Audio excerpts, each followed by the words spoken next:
pul so'rab kelgandim.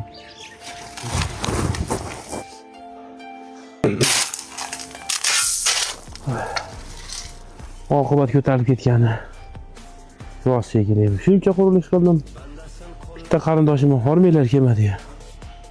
Ya? Keldingmi? Hozir sen haqingda gapirib turdim. Ha, poson bo'lib, yasanib.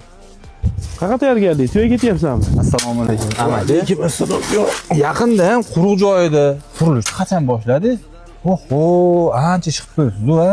Boshlaganimizga 1-2 oy cho'p qoldi. Sana bir katta ustasan, 20 tacha odam ishlaydi qo'lingda.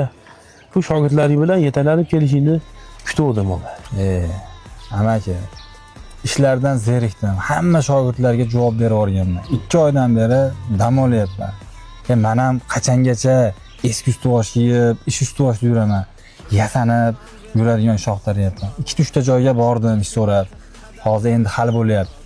1-2 oyga yetadigan pul berib tursangiz, qiynalib qoldim. Shunga pul so'rab keldim.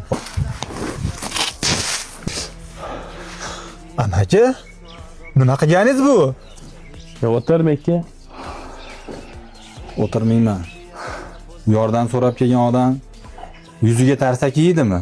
Men seni yuzingga emas, sendagi dangasalikka, sendagi xorlikka urdim. Men seni gaplaringdan qo'rqib ketdim.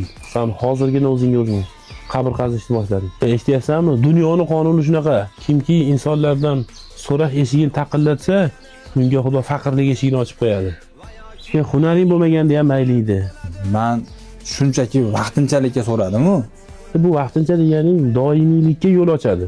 Bugun mendan so'raysan, ertaga boshqasidan so'raysan, hunaringni xor qilsang, hunaring seni albatta xor qiladi. Seni boyliging hunaringda. Sen bo'lsa tilamchilik tanlab yuribsan. Sen o'sha oltin eshiklarni yopib, tilamchilik eshigini ochyapsan. G'ururing ko'tarsa mana ash pulni olib ketaver. O'zidan o'zgaga muhtoj qilmasin.